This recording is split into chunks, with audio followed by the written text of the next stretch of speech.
Bienvenue dans cette nouvelle édition du Non-Stop Info. Voici les titres de l'actualité. Visite d'État du président tchadien Idriss Déby Itno en Algérie. Au programme, le renforcement de la coopération et la lutte contre le terrorisme dans la région du Sahel. 2014, année de redressement économique en Côte d'Ivoire. Après plusieurs années de crise sociopolitique, le pays a su renouer avec la croissance. Et puis, quelles sont les chances de réussite de la Guinée équatoriale à la Coupe d'Afrique des Nations 2015? Éléments de réponse dans ce journal.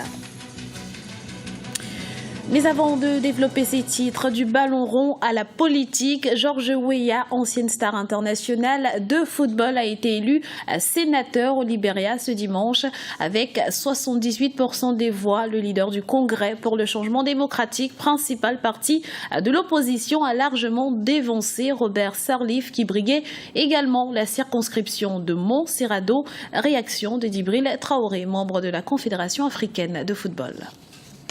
Disons tout simplement que la victoire de Georges Weah n'est pas une victoire qui nous a surpris parce que déjà, depuis 15 ans déjà, Georges Weah est engagé politiquement dans son pays. Mais au-delà de cet engagement politique, déjà en tant que joueur, Georges Weah a été le porte-drapeau non seulement du Libéria, mais aussi de tout le continent africain. Imaginez seulement qu'il a été le premier et seul ballon d'or d'une manière générale. C'était en 1995 jusque-là. Et Georges Weah a rendu tellement de services à son pays quand il était joueur et sur le terrain et en dehors du terrain. Il a donc semé quelque chose qu'il est en train de récolter. Donc cette victoire de Georges Weah, c'est une victoire qui n'est pas du tout une victoire surprise.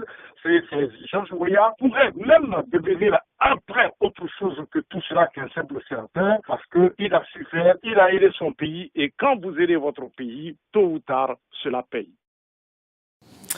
Visite officielle d'Idriss Déby Itno en Algérie. Le chef de l'État tchadien est arrivé ce samedi à Alger où il doit s'entretenir avec son homologue, le président Abdelaziz Bouteflika.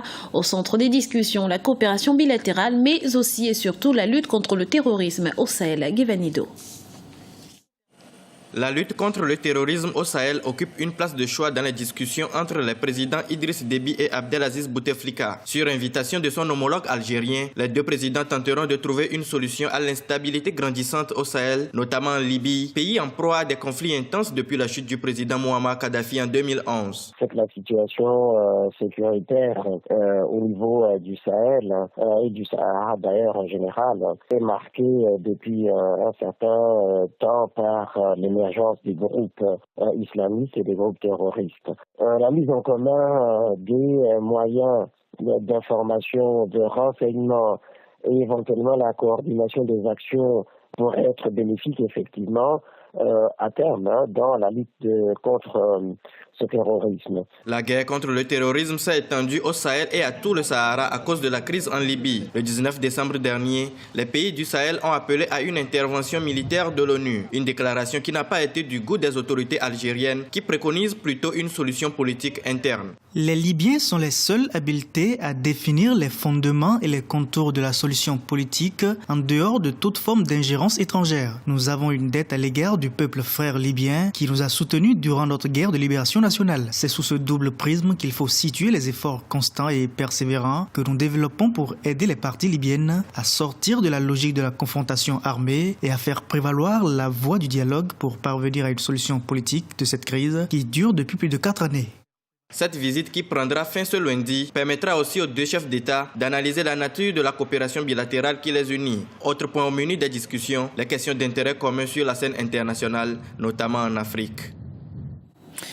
Dans l'actualité également, reddition d'un ancien chef Shebab en Somalie. Zakaria Ahmed Hersi s'est rendu au gouvernement fédéral ce samedi. Il se cachait depuis quelque temps dans un village près de la frontière kenyane et affirme avoir quitté le mouvement il y a 1 an et demi.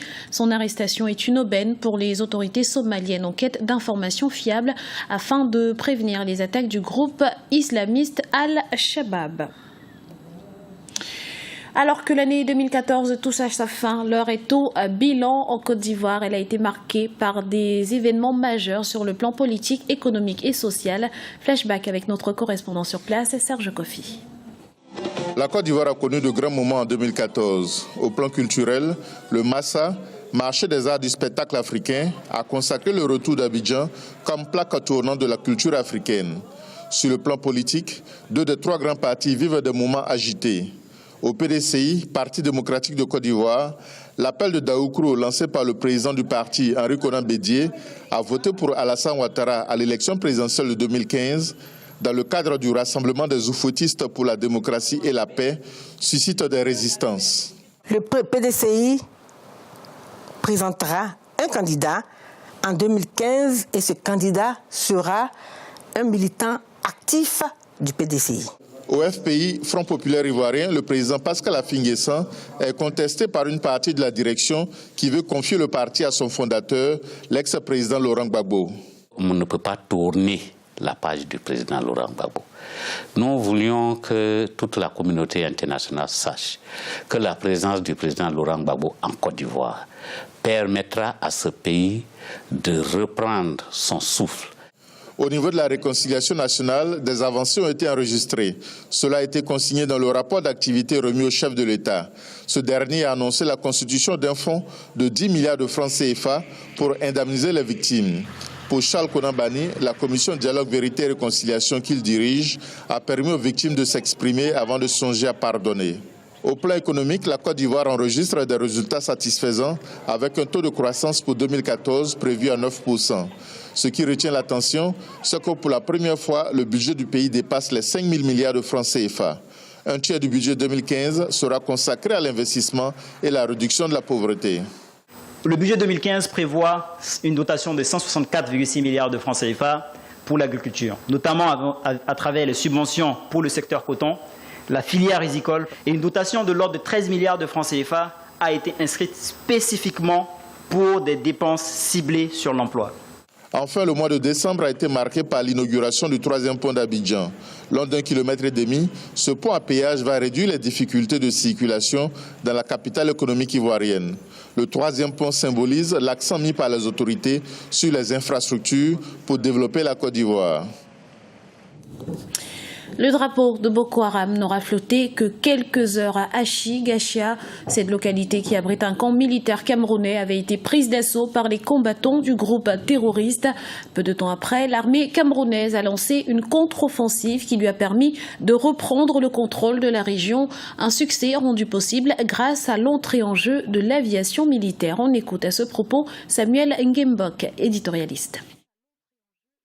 Si le Cameroun a utilisé ce moyen, ça veut dire que la puissance sur le sol de Boko Haram devenait de plus en plus intéressante. Boko Haram a une capacité de mobilité stratégique qui est largement supérieure à celle des armées conventionnelles. Donc, au cours de ces derniers jours, avant la prise de contrôle du camp militaire d'Achigachia, Boko Haram a ouvert le feu sur plusieurs fronts espacé de près de 5 à 6 kilomètres, ce qui n'a pas rendu la tâche facile à l'armée camerounaise. Donc le fait d'activer la puissance militaire aérienne montre aussi la nouvelle capacité de nuisance, la montée en puissance de cette capacité de Boko Haram face aux troupes au sol. Boko Haram est aujourd'hui en train de vouloir reprendre le contrôle des territoires camerounais parce qu'on observe quand même une certaine stagnation au niveau de son offensive au Nigeria. Et comme Boko Haram a besoin d'une quête territoriale aussi importante, donc son offensive en direction du Cameroun devient de plus en plus importante. C'est un camp qui était fortement stratégique pour Boko Haram et je pense que la menace n'est pas partie. Il va falloir que le Cameroun puisse se doter davantage de moyens financiers, logistiques pour continuer à contenir cette guerre qui n'est pas encore terminée. Du sport à présent et zoom sur le groupe A de la Coupe d'Afrique des Nations à Bata. Le Zalang national tentera de sortir son épingle du jeu dans une poule composée du Burkina Faso, du Gabon et du Congo. Une tâche qui s'annonce difficile. Jean-Célestin et Djangué et Aminata Diak.